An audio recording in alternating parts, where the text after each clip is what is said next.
तो दोस्तों एक बार फिर से बहुत बहुत स्वागत है आप सभी लोगों का। मेरा नाम है अनुपम मिश्रा और मेरे इस चैनल का नाम है बायोलॉजी फॉर ऑल। इससे पहले कि हम ये वीडियो को शुरू करें, आपको मैं बताता हूँ जो हमने TGT biology UP TGT biology की जो क्वेश्चन पेपर की सीरीज़ शुरू की थी, उसी क्रम में जो मैं आज क्वेश्चन पेपर आपके सामने लेकर आया हूँ वो है टीजीटी यूपी टीजीटी बायोलॉजी का 2009 का क्वेश्चन पेपर। इस क्वेश्चन पेपर के क्वेश्चंस को हम पढ़ेंगे और उनको सॉल्व करने की कोशिश करेंगे और मैं आपको जो क्वेश्चंस पूछे गए हैं उनका सही आंसर बताने की कोशिश करूंगा, ताकि आपको जो आगामी टीजीटी और पीजीटी के एग्ज़ाम्स हैं उसमें आपको कुछ मदद मिल सके। और साथ ही मेरा आप लोगों से रिक्वेस्ट है, जो लोग मेरे इस वीडियो को देखते हैं या देख रहे हैं उनसे मेरा आग्रह है कि इस वीडियो को लाइक करें, सब्सक्राइब करें, शेयर करें और साथ साथ कमेंट ज़रूर करें। आपके जो सुझाव है हमारे लिए बहुत उपयोगी हैं, बहुत ज़रूरी हैं। उससे इस वीडियो की क्वालिटी सुधारने में हमें मदद मिलेगी। और साथ ही अब इन चैनल के माध्यम से और किन विषयों पर, बायोलॉजी के और किन टॉपिक्स पर वीडियो चाहते हैं, इसके बारे में भी आप अपने सुझाव ज़रूर दें। तो चलिए शुरू करते हैं। ये है टीजीटी 2009 का क्वेश्चन पेपर। तो पहला क्वेश्चन, जैसा कि आप जानते हैं, क्वेश्चन पेपर हिंदी और इंग्लिश दोनों में है। मैं इंग्लिश में क्वेश्चन पढ़ूंगा, हिंदी में ट्रांसलेट करूंगा और उसका आपको सही क्वेश्चन का आंसर बताऊंगा। पहला क्वेश्चन है, which of the following is a club moss. निम्नलिखित में से क्लब मॉस किसको बोलते हैं? तीन ऑप्शन दिए हैं, सिलेजिनेला, इक्विसेटम और लाइकोपोडियम। चौथा ऑप्शन है नन ऑफ दीज, इनमें से कोई नहीं। तो इसका सही जो आंसर है वो है लाइकोपोडियम। क्लब मॉस किसको बोलते हैं? लाइकोपोडियम को। ठीक है, इक्विसेटम को हॉर्स टेल बोलते हैं। दूसरे क्वेश्चन की तरफ बढ़ते हैं। पूछा गया कि raphe in Marsilea is present in. Marsilea में रेफी कहाँ पाया जाता है? मादा युग्मकोद्भिद में, बीजाणु फलिका में, बीजाणुभिद में, नर युग्मकोद्भिद में। हिंदी में ये शब्द काफ़ी भारी भरकम सुनाई पड़ते हैं, खासकर इंग्लिश मीडियम के विद्यार्थियों को। इंग्लिश में जो ऑप्शंस हैं वो है फीमेल गैमेटोफाइट, स्पोरोकार्प, स्पोरोफाइट या फिर मेल गैमेटोफाइट। तो क्वेश्चन का जो सही आंसर है वो है स्पोरोकार्प। मार्सिलिया के रेफी किस मार्सिलिया में रेफी कहाँ प्रेजेंट होता है? स्पोरोकार्प में। ठीक है, अगला क्वेश्चन पढ़ा है, the steel type occurring in Marsilea. Marsilea में किस प्रकार का स्टील पाया जाता है? सोलेनो स्टील, प्रोटो स्टील है, एम्फी फ्लोइक, साइफेनो स्टील है या फिर ऑल ऑफ दीज, या फिर तीनों तरीके का। ये क्वेश्चन पहले भी कई पूछा गया है टीजीटी और पीजीटी के एग्ज़ाम में। जो मार्सिलिया में स्टील होता है जिसको पित्त बोलते हैं, वो कैसा होता है? वो होता है एम्फी फ्लोइक साइफेनो स्टील। कैसा होता है? Amphiphloic siphonostele. ठीक है, आगे बढ़ते हैं क्वेश्चन नंबर 4 की तरफ। क्वेश्चन नंबर 4 में पूछा गया था, morphological nature of rhizophore of Selaginella is. Selaginella के प्रकंद की आकारीय प्रकृति कैसी है? वो जड़ जैसी है, तना जैसी है, जड़ और तना दोनों जैसी है, या फिर वो मूलाभास जैसी है? रूट लाइक है, स्टेम लाइक है, both root and stem like है, राइजोइड लाइक है। तो इस क्वेश्चन का सही आंसर है, देखो जो राइजोफोर का स्ट्रक्चर कैसा है? राइजोइड जैसा है। ठीक है, आभासी है, वो जड़ प्रतीत होती है, ना वो पूरी तरह जड़ है ना वो पूरी तरह स्टेम है, वो कैसी है? एक आभासीय जड़ है। तो इंग्लिश में उसको क्या बोलते हैं? Rhizoid like. क्वेश्चन 5 में पूछा गया था, सिलेजिनेला शोज। सिलेजिनेला में क्या दिखाई पड़ता है या क्या पाया जाता है? बड़ी और छोटी पत्तियां चक्राकार क्रम में व्यवस्थित हैं, सभी बड़ी पत्तियां पाई जाती हैं, सभी छोटी पत्तियां पाई जाती हैं, या ऊपर के तीनों ऑप्शन ठीक है। तो क्वेश्चन नंबर 5 में जो पूछा गया उसका सही ऑप्शन है, सिलेजिनेला में large and small leaves are arrange spirally. ठीक है, तो बड़ी और छोटी पत्तियां स्पाइरल क्रम में उसमें अरेंज होती हैं। ठीक है, दो तरह की लीव होती है, स्मॉल और लार्ज, दोनों स्पाइरली अरेंज होती हैं। अगले क्वेश्चन में पूछा गया था, anatomy of Pinus needle reflects the feature of. Pinus की जो नीडल की आंतरिक संरचना, वो उसका स्वभाव कैसा होता है? वो समोद्भिद है, मरुद्भिद है, जलोद्भिद है या फिर अधिपादप है? इंग्लिश में मीजोफाइट है, जीरोफाइट है, हाइड्रोफाइट है या फिर एपीफाइट है? ठीक है, तो पाइनस की निडल जो बेसिकली कैरेक्टर शो करती हैं वो जीरोफाइट, यानी कि जो मरुस्थल में पैदा होने वाले जो पौधे हैं उनमें जिस तरह की संरचना और एडेप्टेशन पाया जाता है, उसी तरह के एडेप्टेशन या कैरेक्टरिस्टिक्स पाइनस की निडल में भी पाए जाते हैं। तो वो किसका कैरेक्टर है? वो जीरोफाइट का कैरेक्टर्स है। ठीक है, क्योंकि जिस जगह पर ये पाइनस होते हैं वहाँ पर टेम्परेचर कई बार बहुत कम होता है। ठीक है, तो ट्रांसपिरेशन को रोकने के लिए, उसको कम करने के लिए उनकी पत्तियां जो है नीडल में कन्वर्ट हो जाती हैं, मॉडिफाई हो जाती हैं। अगले क्वेश्चन की तरफ बढ़ते हैं।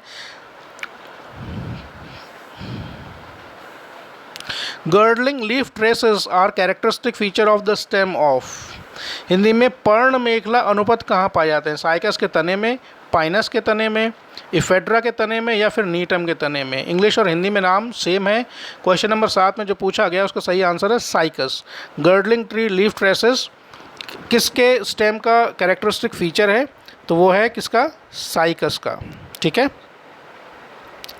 अगले में पूछा गया पाइनस क्या है? एक ट्री है, एक शर्ब है, या हर्ब है, या फिर नन ऑफ दिस। का बड़ा सिंपल सा सीधा सा आंसर है, पाइनस एक ट्री है। पाइनस क्या है? एक पेड़ है, उसको पेड़ों की श्रेणी में रखा गया है। ठीक है। 90 में पूछा गया द रिसेंट एरा इज, जो अभी जो युग चल रहा है, महाकल्प चल रहा है, वो कौन सा है? वो सीनोजोइक है, मीजोजोइक है, प्रोटीरोजोइक है, या फिर आर्कियोजोइक है। देखिए आर्की का मतलब होता है, आर्कियो का मतलब है बहुत ही प्राचीन। ठीक है। तो ऑप्शन 4 तो ठीक नहीं है। अब सीनोजोइक, मीजोजोइक या फिर प्रोटीरोजोइक। इस क्वेश्चन का सही आंसर है सीनोजोइक। अभी जो महाकल्प चल रहा है वो क्या है? सीनोजोइक। ठीक है। और सबसे पहला पुराना कौन सा था? आर्कियोजोइक। जैसे कि मैंने पहले बताया, आर्की का मतलब होता है बहुत ही प्राचीन। ठीक है। अगले क्वेश्चन में पूछा गया fossils are found in, fossils कहाँ पाए जाते हैं? जीवाश्म में कहाँ पाए जाते हैं? इग्नियस रॉक्स में, क्वार्ट्ज में, सॉइल में यानी कि मिट्टी में, या फिर सेडिमेंट्री रॉक में। आग्नेय शैल में, क्वार्ट्ज में, मिट्टी में, या अवसादी शैल में। क्वेश्चन 10 में जो पूछा गया फॉसिल्स कहाँ पाए जाते हैं? फॉसिल्स बेसिकली पाए जाते हैं सेडिमेंट्री रॉक्स में। सेडिमेंट्री रॉक्स के बीच में क्या पाए जाते हैं? फॉसिल्स पाए जाते हैं। ठीक है। फॉसिल जीवाश्म किसी प्लांट के भी हो सकते हैं, वो किसी एनिमल के भी हो सकते हैं। 11 में पूछा गया है the reserve food material in fungi. Fungi में रिजर्व फूड मटेरियल क्या होता है? 4 ऑप्शन है, ग्लाइकोजन होता है, स्टार्च होता है, सुक्रोज होता है, या फिर माल्टोज होता है। ठीक है। तो आपको पता होना चाहिए कि जो फंजाई है यानी कि फंगस को हिंदी में कवक बोलते हैं, उनमें संग्रहित भोज्य पदार्थ क्या है? ग्लाइकोजन, मंड, सुक्रोज, या फिर माल्टोज। ठीक है। इस क्वेश्चन का सही आंसर है ग्लाइकोजन। क्या है? ग्लाइकोजन। ठीक है। 12 में पूछा गया which is a rootless fern. इनमें से कौन सा रूटलेस फर्न है जिसमें जड़ नहीं होती? कौन सा फर्न है जिसमें जड़ नहीं होती? टेरेस, PTERIS, इसमें P साइलेंट है तो उसको टेरेस पढ़ेंगे। ड्रायोप्टेरिस, सेल्विनिया, या फिर एडेंटम। 4 ऑप्शन दिए हैं क्वेश्चन नंबर 12 में। तो इसका सही जो ऑप्शन है वो है क्या है? साल्विनिया। साल्विनिया एक रूटलेस फर्न है। क्या है? एक रूटलेस फर्न है। 13वें में पूछा गया which is common between aerobic and anaerobic respiration, यानी कि ऑक्सीजन की प्रेजेंस में और ऑक्सीजन की एब्सेंस में होने वाले श्वसन, रेस्पिरेशन में, दोनों में क्या समान है? रेस्पिरेशन 2 तरीके का होता है, एक तो ऑक्सीजन के अभाव में और ऑक्सीजन की और उपस्थिति में। तो दोनों में क्या समान चीज़ क्या है? सिमिलर सबस्ट्रेट है, ग्लाइकोलाइसिस एक प्रक्रिया है जो दोनों के बीच में कॉमन है, पायरुविक एसिड बनता है दोनों में, वो कॉमन है, या फिर तीनों। ठीक है। तो देखिए, तो जो एरोबिक और एनारोबिक रेस्पिरेशन है उसमें जो कॉमन चीज़ क्या है? सबस्ट्रेट तो देखिए अलग अलग हो सकते हैं, कार्बोहाइड्रेट भी हो सकता है, प्रोटीन भी हो सकता है, फैट भी हो सकता है, वो कोई कार्बोनिक एसिड भी हो सकता है। जो चीज़ बनती है वो बनती है पायरुविक एसिड। ठीक है। ग्लूकोज से पायरुविक एसिड, जिसको हम ग्लाइकोलाइसिस बोलते हैं, जो अलग अलग स्टेप्स के थ्रू ग्लूकोज से पायरुविक एसिड बनता है, वो एरोबिक और एनारोबिक रेस्पिरेशन दोनों में ये प्रक्रिया समान होती है। और ग्लूकोज के एक मॉलिक्यूल से कितने पायरुविक एसिड के मॉलिक्यूल बनते हैं? 2 बनते हैं। ठीक है। तो एक क्वेश्चन इसमें से ऐसा भी पूछा जा सकता है। 14वें में पूछा गया turpentine oil is obtain from, जिसको हिंदी में तारपीन का तेल भी बोलते हैं, आपने सुना होगा। कोल, कोयला, पेट्रोलियम, सीडार वुड, या फिर पाइनस। तारपीन का तेल किससे मिलता है? क्वेश्चन 14 में पूछा गया। तारपीन का तेल मिलता है किससे? पाइनस से। पाइनस लॉन्गिफोलिया से तारपीन का तेल मिलता है। और तारपीन का तेल का इस्तेमाल पेंट वगैरह में किया जाता है। 15वें में पूछा गया which alga was used by Calvin and his coworkers in their experiment on photosynthesis. पूछा गया कि कैल्विन और उनके जो साथियों ने जो फोटोसिंथेसिस के समय जो एक्सपेरिमेंट किए थे वो बेसिकली किस एल्गी को यूज़ किया था। देखिए एल्गी प्लूरल होता है, ALGAE, एल्गी प्लूरल होता है, सिंगुलर क्या होता है एल्गा। अगर एक है तो उसको एल्गा बोलेंगे और बहुवचन है तो उसको एल्गी बोलते हैं, ठीक है। तो कौन सी एल्गी थी? क्लेमाइडोमोनास थी, क्लोरेला थी, या कारा चारा इसको बोलते हैं, कारा भी बोलते हैं, और वॉलवॉक्स। इसका सही आंसर आपको पता होना चाहिए। केल्विन और उनके साथियों ने जो फोटोसिंथेसिस में एक्सपेरिमेंट किए थे और जिनके नाम पर केल्विन साइकिल हम फोटोसिंथेसिस में पढ़ते हैं, कौन सी एल्गी उन्होंने यूज़ की थी? उन्होंने यूज़ की थी क्लोरेला। कौन सी यूज़ की थी? क्लोरेला। इसके आंसर को आप याद कर लीजिए। अगला क्वेश्चन है which is an oil seed crop. निम्न में से कौन सा एक तैलीय बीज फसल है? गेंदा, गुलदाउदी, गुलाब या सूरजमुखी। इंग्लिश में मैरीगोल्ड जिसको गेंदा बोलते हैं, क्राइसेंथियम, रोज़ या फिर सनफ्लावर। ठीक है, तो इसमें जो सही आंसर है वो है सनफ्लावर, जिसको हेलियंथस एनस भी बोलते हैं। ठीक है, ये ऑयल सीड क्रॉप है जिससे हमें सूरजमुखी का तेल, जिसको सनफ्लावर ऑयल भी बोलते हैं, वो हमें प्राप्त होता है। अगले में पूछा कि the first transgenic plant used for commercial production was. इनमें से कौन सा पहला ट्रांसजेनिक पौधा था जिसका व्यावसायिक स्तर पर उत्पादन किया गया? वो कपास थी, टमाटर था, तंबाकू था या फिर चावल था? कॉटन, टोमेटो, टोबैको या फिर राइस। इस क्वेश्चन का सही आंसर क्या है? कॉटन। पहला जो ट्रांसजेनिक प्लांट था जिसको कॉमर्शियल प्रोडक्शन होता है उसको बोलते हैं, वो क्या था? कॉटन, यानी कि कपास।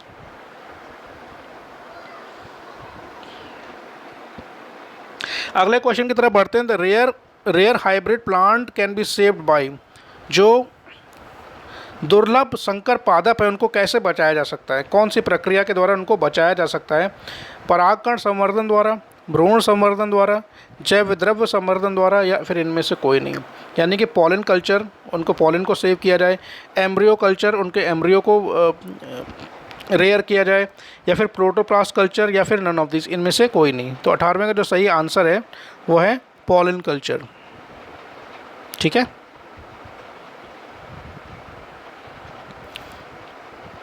और 19वें में पूछा गया which is not A category. इनमें से कौन सी एक कैटेगरी नहीं है? इको टाइप है, स्पीशीज़ है, जीनस है ना ऑर्डर। अगर आपने क्लासिफिकेशन के जो अलग अलग टैक्सॉन हैं उनको पढ़ा होगा, जैसे किंगडम है, किंगडम के बाद ऊपर से घटते हुए क्रम में हम नीचे की तरफ जब आते हैं तो लास्ट में जीनस और स्पीशीज़ होता है। तो उसको अगर हमने सही क्रम आपको पता होगा तो उसको देखते हुए आप इस क्वेश्चन का सही आंसर आप खुद ही बता देंगे। इस क्वेश्चन का सही आंसर है इको टाइप। इको टाइप कोई भी कैटेगरी क्लासिफिकेशन में नहीं आती है। ठीक है, तो सबसे पहली कैटेगरी क्लासिफिकेशन में क्या है? किंगडम। और सबसे छोटी जो टैक्सॉन, ये जो कैटेगरी, वो क्या है? स्पीशीज़। ठीक है, 20th में पूछा गया है लीनियस पब्लिश इस concept of binomial nomenclature first in. Carolus Linnaeus, जिनको टैक्सोनॉमी का फादर ऑफ टैक्सोनॉमी भी बोला जाता है, उन्होंने अपने जो बाइनोमियल नॉमेनक्लेचर है यानी कि द्विनाम पद्धति है, सबसे पहले अपने किस बुक में अपने कॉन्सेप्ट को पब्लिश किया था? ठीक है, 4 ऑप्शन हैं, सिस्टेमा नेचुरी, स्पीशीज प्लांटेरम, जेनेरा प्लांटेरम, या फिर फिलोसोफिका बॉटनिका। 4 ऑप्शन में पूछा गया है कि जो उनका बाइनोमियल नॉमेनक्लेचर था वो सबसे पहले उनकी ही लिखी हुई किस किताब में प्रकाशित हुई? ये चारों किताबें, चारों बुक्स लीनियस ने ही लिखी हैं। क्वेश्चन का आंसर है फर्स्ट, सिस्टेमा नेचुरी में। किसमें? सिस्टेमा नेचुरी में। नेक्स्ट क्वेश्चन में पूछा गया कि when chlorophyll is burned which element is obtained. अगर क्लोरोफिल को जलाया जाए तो हमें कौन सा इसमें एलिमेंट हमें मिलेगा? कैल्शियम होगा, सोडियम होगा, मैग्नीशियम होगा, या फिर मैग्नीज होगा। देखिए आपको पता होगा, अगर आपने क्लोरोफिल का स्ट्रक्चर पढ़ा होगा तो एक क्लोरोफिल की जो रिंग होती है, उस रिंग के सेंटर में एक एलिमेंट पाया जाता है। वो एलिमेंट कौन सा होता है? मैग्नीशियम। तो अगर हम क्लोरोफिल को जलाएंगे तो हमें कौन सा एलिमेंट प्राप्त होगा? मैग्नीशियम। इसका सीधा सा आंसर है। ठीक है, 22 में पूछा गया आयरन डेफिशिएंसी रिजल्ट्स इन। अगर आयरन की कमी हो जाए तो उससे क्या होता है? Leaf tip necrosis, small leaves disease, decreased pollen protein synthesis, या interveinal chlorosis appearing first in young leaves. Hindi में है कि भाई पत्ती शीर्ष में ऊतक क्षय, यानी पत्तियों के शीर्ष में टिश्यूज़ जो हैं डिस्ट्रॉय होने लगते हैं, छोटी पत्ती में रोग लग जाता है, प्रोटीन सिंथेसिस की जो प्रक्रिया है वो उसमें कमी आ जाती है। तो या फिर जो पत्तियां नई बनती, पहले जो पत्तियां बनती हैं उसमें अंतरशिरीय हिरमीनता, इसको इसको हिंदी में बोलते हैं, कलर डिसअपियर होने लगता है पत्तियों में वो। तो आयरन की डिफिशियंसी हो जाए, कमी हो जाए, तो सबसे पहले कौन सा लक्षण प्रकट होगा? ठीक है, तो सबसे पहले जो लक्षण प्रकट होगा वो ऑप्शन है 4, interveinal chlorosis appearing first in young leaves, यानी कि जो पौधे में नई पत्तियां हैं उनमें जो उनका रंग जो है डिस्ट्रॉय होने लगेगा और वो पीली दिखने लगेंगी। ठीक है जी। नेक्स्ट है फाइटो हार्मोन। देखिए फाइटो शब्द जो है लैटिन में, फाइटो का मतलब होता है प्लांट, जू का मतलब क्या होता है? एनिमल। तो फाइटो हार्मोन कौन सा है, क्या है?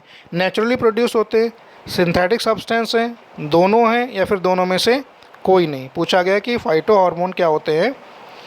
देखिए फाइटो हार्मोन नेचुरली प्रोड्यूस भी होते हैं और सिंथेटिक सब्सटेंस भी होते हैं, दोनों ही होते हैं। फाइटो हार्मोन यानी कि प्लांट जो हार्मोन होते हैं वो सिंथेटिक भी होते हैं और नेचुरली भी पाए जाते हैं, तो दोनों तरीके के होते हैं। तो इस क्वेश्चन का आंसर याद कर लीजिए कि फाइटो हार्मोन नेचुरल भी होते हैं और सिंथेटिक दोनों तरीके के होते हैं। 24 में पूछा गया during the seismonastic movement in Mimosa pudica turgor pressure changes to. देखो मिमोसा प्यूडिका को हिंदी में बोलते हैं छुई मुई का पेड़ और इंग्लिश में बोलते हैं टच मी नॉट। क्वेश्चन पूछा गया कि छुई मुई में कंपानुकुंचन गति के समय स्फीत में परिवर्तन होता है, कहाँ पर परिवर्तन होता है? आपने देखा होगा सामान्यतः कि अगर इस पौधे को छुआ जाए तो उसकी पत्तियाँ विल्ट हो जाती है, मुरझाकर नीचे की तरफ झुक जाती है और थोड़ी देर बाद वो अपनी पहले वाली स्थिति में आ जाती हैं। तो पूछता है कि जो टर्जर प्रेशर होता है, टर्जर प्रेशर सेल के अंदर जो प्रोटोप्लाज्म बाहर की तरफ प्रेशर डालता है उसको बोलते हैं टर्जर प्रेशर। ठीक है, तो पूछता है टर्जर जो प्रेशर होता है वो कहाँ चेंज होता है? लीफलेट में, पत्तियों में होता है, स्टिप्यूल्स में होता है और पल्विनस लीफ के बेस में होता है, या फिर पेटियोल और स्टेम में होता है। ठीक है, तो इस क्वेश्चन का सही आंसर है थर्ड, पल्विनस लीफ बेस में। तो टर्जर प्रेशर वो कहाँ चेंज होता है? जो उसका पर्णधार होता है, पत्ती का जो नीचे का हिस्सा होता है जहाँ पर पत्ती अटैच होती है स्टेम से, वहाँ पर टर्जर प्रेशर में कमी आती है और उसकी वजह से पत्तियाँ जो हैं मुरझा जाती हैं। 25 में पूछा गया सदाबहार पौधे वर्ष भर हरे भरे रहते हैं। जो evergreen plants remain green through out the year. जो एवरग्रीन प्लांट्स होते हैं वो साल भर हरे रहते हैं, इसका कारण क्या है भाई? कोल्ड क्लाइमेट है, एब्सेंस ऑफ लीफ फॉल है, leaf falling in small numbers at intervals, या supply of moisture throughout year. क्या कारण है? कि ठंडा वातावरण है, कि उनकी पत्तियां नहीं गिरती हैं, या एक अंतराल के बाद कम पत्तियां गिरती हैं, या वर्ष भर वहाँ पर मॉइस्चर यानी कि नमी बनी रहती है। इसका सही आंसर पूछा गया है। देखिए जो एवरग्रीन प्लांट्स हैं जिन जगहों पर होते हैं वहाँ पर साल भर काफ़ी वर्षा होती है और काफ़ी वर्षा होने की वजह से वहाँ पर नमी काफ़ी ज़्यादा पाई जाती है। तो इस वजह से क्या होता है, वो प्लांट्स हमेशा एवरग्रीन हमें दिखाई पड़ते हैं। तो क्वेश्चन जो पूछा गया उसका सही answer 4, supply of moisture through out, साल भर नमी बनी रहती है, इसकी वजह से वो पौधे कैसे दिखते हैं? हमें हमेशा हरे भरे दिखते हैं। 26 में पूछा गया phenotypic ratio of dihybrid test cross. देखिए इसमें पूछा गया टेस्ट क्रॉस। टेस्ट क्रॉस क्या है आपको पता होना चाहिए। जब F1 जनरेशन का जो हाइब्रिड ऑफ स्प्रिंग है उसका किसी एक पेरेंट के साथ क्रॉस कराने को हम टेस्ट क्रॉस बोलते हैं। तो पूछा गया कि फिनोटाइपिक रेशियो क्या होता है टेस्ट क्रॉस में। ठीक है, 4 ऑप्शन दिए हैं, 15:1, 3:1, 9:3, 3:1 या 1:1:1:1। Question number 26। ठीक है, तो phenotype ratio dihybrid test cross में हमेशा क्या होता है? 1:1:1:1। ठीक है,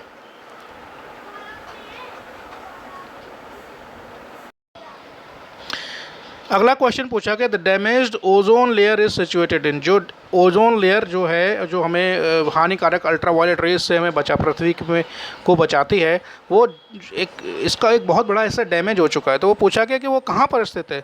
आइनोस्फीयर में है, मीजोस्फीयर में, स्ट्रेटोस्फीयर में, या फिर ट्रोफोस्फीयर में। 4 ऑप्शन दिए हैं क्वेश्चन नंबर 27 में और सही आंसर पूछा गया। तो इसका सही आंसर है ए, इसका सही आंसर है थर्ड, स्ट्रेटोस्फीयर।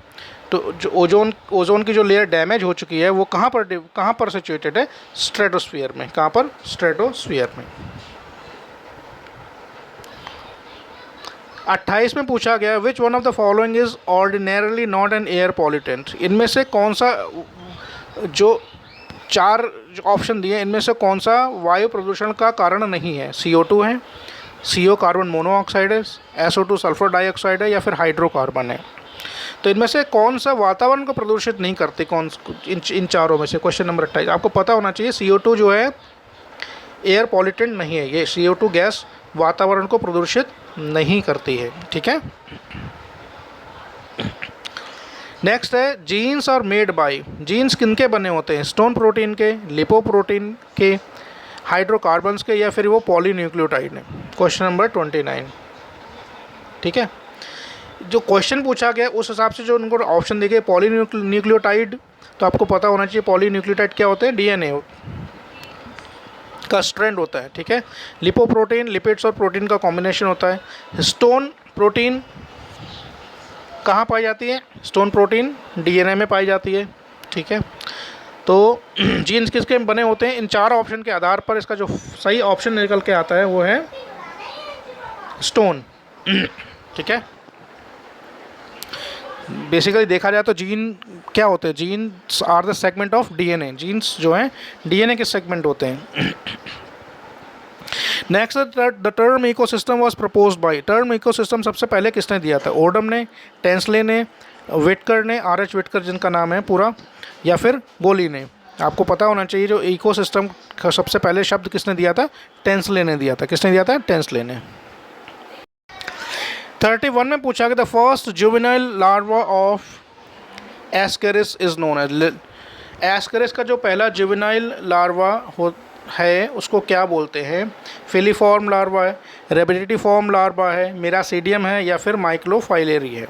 देखिए जो लोग इस एग्ज़ाम की तैयारी कर रहे हैं तो उनको मेरा सुझाव ये है कि आपको कहीं भी किसी भी बुक में या फिर आप गूगल में सर्च कीजिए कि जितने भी ऑर्गेनिज्म हैं उनके जो लार्वल स्टेज और लार्वल स्टेज को उनके नाम क्या क्या हैं उनको आप सभी को याद कर लीजिए। ठीक है। क्योंकि इस आधार पर 1 या 2 क्वेश्चन, कम से कम 1 क्वेश्चन तो पूछा ही जाता है TGT के किसी न किसी एग्ज़ाम में।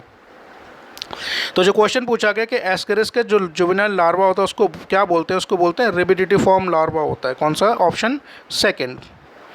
32 में पूछा गया क्रोमोसोम कंटेंट। क्रोमोसोम किसका बना होता है? 4 ऑप्शन है, केवल प्रोटीन का, DNA और प्रोटीन का, DNA RNA और स्टोन प्रोटीन का, और चौथा है DNA भी होता है, RNA भी है, स्टोन और नॉन स्टोन प्रोटीन दोनों भी होता है। अब इसका सही ऑप्शन बताइए क्वेश्चन नंबर 32 का। क्वेश्चन नंबर 32 का जो सही आंसर है वो होना चाहिए सेकेंड, क्योंकि DNA इसका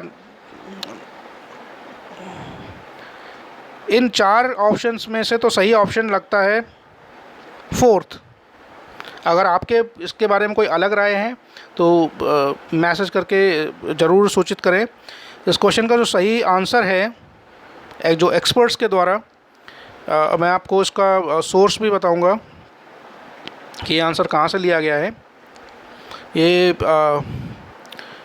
डॉक्टर PK गुप्ता की जो जेनेटिक्स की बुक है उससे ये आंसर जो लिया गया है, तो उसके हिसाब से क्रोमोसोम का जो इस क्वेश्चन का सही आंसर है वो DNA, RNA, स्टोन और नॉन स्टोन प्रोटीन, यानी कि ऑप्शन नंबर 4। ठीक है।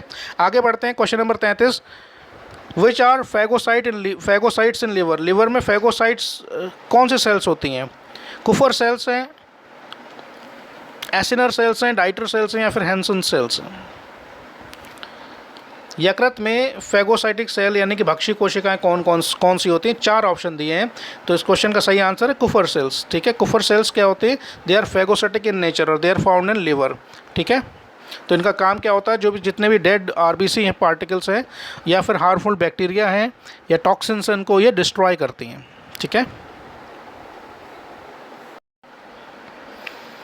क्वेश्चन 34 में पूछा गया termites digest would with the help of an enzyme secreted by. जो टर्माइट्स, इनको दीमक बोलते हैं, देखा आपने घरों में अक्सर देखा होगा कि फर्नीचर को काट काट के नष्ट कर देती हैं, बिल्कुल ख़त्म, खा जाते हैं। अब सवाल ये है कि वो जो वुड खाते हैं वो एक तरीके का डेड लकड़ी होती है, और वो लकड़ियों को पचाते कैसे हैं, किसकी सहायता से पचाते हैं, ठीक है। तो एक कोई ना कोई एंजाइम उनकी बॉडी में होता होगा जिसकी वजह से वो उस वुड में क्या होता है, सेलुलोज होता है, सेलुलोज को वो पचा लेते हैं। किसकी सहायता से पचाती हैं, वो एंजाइम कहाँ से सिक्रीट होता है, ये पूछा गया। उनके सेलेवरी ग्लैंड से, cells in the midgut, symbiotic protozoa, या फिर bacteria and fungi outside the body. उनकी सेलेवरी लार ग्रंथियों से निकलता है एंजाइम, उनकी मध्यांतर में कोशिकाओं से निकलता है, किसी सहजीवी प्रोटोजोआ जो उनके शरीर के अंदर रहता है वो सिक्रीट करता है, या फिर शरीर के बाहर पाए जाने वाले जीवाणु या कवकों द्वारा। देखिए जो टर्माइट्स होती हैं उनके अंदर एक सिम्बायोटिक प्रोटोजोआ होता है, वो प्रोटोजोआ एक एंजाइम सिक्रीट करता है जो कि सेलुलोज को डाइजेस्ट करने में मदद करता है। तो 34 का सही आंसर क्या है, थर्ड, ठीक है। 35 में पूछा कि in honey bee colony the drones are produce by. जो हम मधुमक्खी की कॉलोनी होती है उनमें ड्रोन्स जो होते हैं वो किन से प्रोड्यूस होते हैं, वो फर्टिलाइज्ड एग से बनते हैं, अनफर्टिलाइज्ड एग से बनते हैं। लार्वा फेड अपॉन लीव्स, यानी कि अगर उनका लार्वा किसी पत्तियों पर फीड करता है, पत्तियों का भोजन करता है तो वो ड्रोन बन जाता है, या फास्टिंग लार्वा, या फिर लार्वा फास्टिंग पूरी तरह उपवास रखता है, कुछ भी नहीं खाता है, ठीक है। तो ड्रोन होते हैं बेसिकली क्या होते हैं, अनफर्टिलाइज्ड एग से बनते हैं। किससे बनते हैं, अनफर्टिलाइज्ड एग से जो डेवलप होते हैं हनी बी, उनको क्या बोलते हैं, ड्रोन बोलते हैं, ठीक है। और जो वर्कर्स होते हैं वो किससे प्रोड्यूस होते हैं, फर्टिलाइज्ड। अगर देखिए अगर एग फर्टिलाइज हो गया तो वो वर्कर बनेगा, अगर नॉन फर्टिलाइज्ड एग यानी एग फर्टिलाइज नहीं हुआ तो फिर वो क्या बनेगा, फिर वो ड्रोन बनते हैं। नेक्स्ट है Jacobson organ is concern with. Jacobson organ किससे संबंधित है, देखिए जैकबसन ऑर्गन रेप्टाइल्स खासकर स्नेक्स में पाया जाता है, जो कि उनके शरीर के आगे के हिस्से में पाया जाता है। और उसका मुख्य काम क्या है, ये पूछा गया सवाल में, ये पूछा गया कि उसका मुख्य काम क्या है। स्मेल है, बरोइंग है, टच है, या फिर विज़न है। सूंघना है, मिट्टी को खोदना है, या फिर टच है, छूना है, या फिर विज़न देखने में उनकी मदद करता है। जैकबसन ऑर्गन एक तरीके का ऑल्फैक्टरी ऑर्गन है जो कि सूंघने में मदद करता है। किस में मदद करता है, सूंघने में मदद करता है, ठीक है। और उनके जो स्नेक्स होते हैं उनके बॉडी के सबसे आगे के हिस्से में नाक के आसपास ये जैकब ऑर्गन पाया जाता है, और ये किस में मदद करता है, सांप को सूंघने में मदद करता है। किस में मदद करता है, सूंघने में। नेक्स्ट है body organisation in Hydra is of. Hydra में जो बॉडी का ऑर्गेनाइजेशन है वो किस तरीके का है, टिश्यू लेवल का है, ऑर्गन लेवल है, सेलुलर लेवल है, या फिर ऑर्गन सिस्टम तरीके का है। हाइड्रा की जो बॉडी होती है किस प्रकार की होती है, ठीक है। तो देखिए हाइड्रा की बॉडी का जो टाइप है वो कैसा है, टिश्यू लेवल का ऑर्गेनाइजेशन। इसमें क्या है, टिश्यू लेवल का ऑर्गेनाइजेशन, यानी कि कुछ सेल्स जो जिनका स्ट्रक्चर और ओरिजिन सेम है मिलकर टिश्यूज़ का काम करते हैं, और वो टिश्यूज़ अलग अलग जो उनके काम होते हैं वो अपना काम करने लगते हैं, ठीक है। तो हाइड्रा में बॉडी का ऑर्गेनाइजेशन कैसा है, टिश्यू लेवल का है, ऑप्शन फर्स्ट। नेक्स्ट है leech obtain continuous blood stream from its victim by pouring in it. जब लीच किसी को से चिपकती, लीच, ठीक है, लीच को क्या बोलते हैं, जोंक बोलते हैं हिंदी में, और इसका नाम क्या है, हिरुडिनेरिया ग्रेनुलोसम, ठीक है। तो जब किसी ऑर्गेनिज्म में चिपकती और ब्लड को सक करना यानी कि चूसना शुरू कर देती है तो ब्लड जो है जमता नहीं है, लगातार धारा प्रवाह वो बॉडी से बाहर निकलता रहता है, और जोंक जो है उसको चूसती रहती है। तो किसकी वजह से ऐसा संभव होता है, हेपेरिन की वजह से, हिरुडिन की वजह से, इंसुलिन की वजह से, या फिर पेप्सिन की वजह से। लीच में ऐसा कौन सा पदार्थ पाया जाता है जो वो अपने विक्टिम में अंदर इंजेक्ट कर देती है और जिसकी वजह से ब्लड जो है वो जमता नहीं है और लगातार वो धारा प्रवाह शरीर से बाहर निकलता रहता है, किस वजह से, क्वेश्चन में ये पूछा गया है, ठीक है। तो जो लीच होती है उसमें एक सब्सटेंस पाया जाता है जिसको बोलते हैं हिरुडिन। क्या पाया जाता है, हिरुडिन, और शायद इसी नाम से उसको हिरुडिनेरिया भी बोलते हैं। तो उसका सही ऑप्शन क्या है, सेकंड। नेक्स्ट है spicules of sponges are formed from. Sponge के जो स्पिक्यूल्स होते हैं वो किन से बने, किन सेल से मिलकर बने होते हैं, पोरोसाइट से, पिनेकोसाइट से, स्क्लेरोब्लास्ट से, या फिर थीसोसाइट से, ठीक है। तो स्पिक्यूल्स बने होते हैं जो स्पाइन लाइक स्ट्रक्चर्स पाई जाती हैं स्पॉन्जेस में, वो कौन से सेल्स से मिलकर बने होते हैं? वो बने होते हैं स्क्लेरोब्लास्ट से। किससे? Scleroblast, option 3। 40 में पूछा गया कि heterocoelous centrum is a characteristic of. Heterocoelous centrum यानी कि विषमगर्ती कशेरुकाय किसका लक्षण? उभयचरों का है, सरीसृपों का है, पक्षियों का या फिर स्तनियों का है, एम्फीबियंस का है, रेप्टाइल्स का है, बर्ड्स का है या फिर वो मैमल्स का है? क्वेश्चन का आंसर है बर्ड्स। ठीक है। और मैमल्स में कैसा पाया जाता है सेंट्रम? असीलस। ठीक है। और प्रोसीलस किस में पाया जाता है? रेप्टाइल्स में। ठीक है। तो क्वेश्चन में जो पूछा कि हेट्रोसीलस सेंट्रम किसका कैरेक्टरिस्टिक्स है, वो बर्ड्स का है, चिड़ियों का, पक्षियों का। नेक्स्ट है the exclusive sedentary protochordate animal are found in class. विशुद्ध रूप से अनन्य स्थानबद्ध प्रोटोकॉर्ड जंतु किस वर्ग में पाए जाते हैं? टेरोब्रैंकिया में, लार्वेसिया में, एसिडिएसिया में या फिर थैलीसिया में? इनमें से किस में पाए जाते हैं? सीडेंट्री का मतलब वो होता है जो जंतु अपने स्थान पर एक जगह पर रहते हैं, वो मूव नहीं करते हैं एक से जगह से दूसरी जगह पर। तो प्रोटोकॉर्ड्स किस क्लास में पाए जाते हैं? 41 में ये पूछा गया है। ठीक है।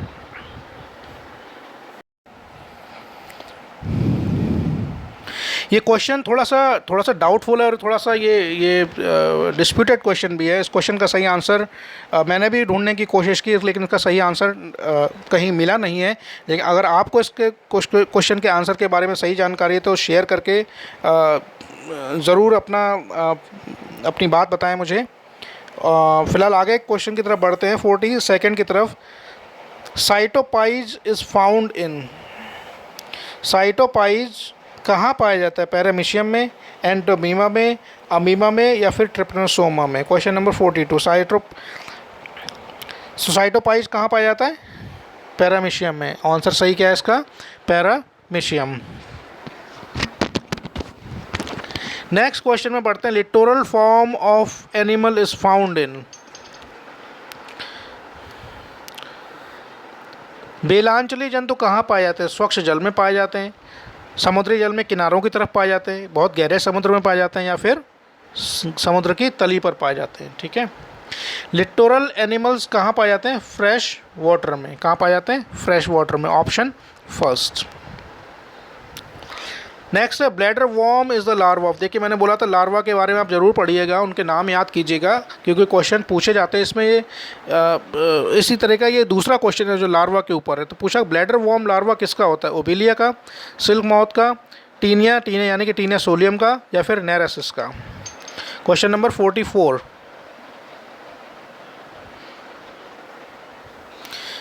ठीक है। तो इसका सही आंसर क्या है? ब्लैडर वॉर्म किसका लार्वा है? टीनिया सोलियम का। ठीक है। 45 में पूछा गया विच of the following secretions associated with digestion does not have an enzyme. इनमें से जितने भी सिक्रीशन है ये हमारी डाइजेस्टिव सिस्टम में होते हैं, इनमें से एंजाइम किस में नहीं पाए जाते हैं? ठीक है। हमारे डाइजेस्टिव ट्रैक्ट में बहुत सारे एंजाइम सिक्रीट होते हैं, कुछ इंटेस्टाइन के द्वारा होते हैं, कुछ स्टमक के द्वारा होते हैं, कुछ पेनक्रियास के द्वारा होते हैं। तो उनमें से पूछा गया कि उन सिक्रीशन में से कौन से सिक्रीशन में एंजाइम नहीं पाए जाते हैं? कि बाइल में, गैस्ट्रिक जूस में, सलाइवा में या फिर पैनक्रियाटिक जूस में? पित्त में, गैस्ट्रिक जूस में, लार में या फिर अग्नाशयी रस में? तो इसका सही आंसर क्या है? बाइल। बाइल में किसी भी तरीके का कोई भी एंजाइम नहीं पाया जाता। इस क्वेश्चन का आंसर को आप याद कर लीजिए। इस वीडियो का अंतिम क्वेश्चन है yellow fever is transmitted by. Yellow fever किसके द्वारा ट्रांसमिट होता है यानी कि एक से दूसरे में पहुंचता है? Female Culex, female Anopheles, female Aedes या फिर हाउस फ्लाई? देखिए हाउस फ्लाई तो इसका आंसर नहीं है। येलो फीवर किसके द्वारा फैलता है? फीमेल एडीज के द्वारा। किसके द्वारा? फीमेल एडीज के द्वारा। ठीक है। फीमेल क्यूलेक्स के द्वारा क्या फैलता है? एलिफेंटियासिस। क्या फैलता है? एलिफेंटियासिस। और हाउस फ्लाई के द्वारा क्या फैलता है? कॉलरा, जिसको हैजा बोलते हैं। ठीक है, तो ये था इस वीडियो का अंतिम क्वेश्चन। अगले वीडियो में मैं इस क्वेश्चन पेपर सेट के बाकी क्वेश्चन कवर करने की कोशिश करूंगा। और इसी बीच में अगर आपका कोई सुझाव है तो हमें ज़रूर बताइए। जुड़े रहिए। बहुत बहुत धन्यवाद। आपको ये वीडियो कैसा लगा हमें अपनी राय ज़रूर बताएं और इस वीडियो को सब्सक्राइब करें। बहुत बहुत धन्यवाद। नमस्कार।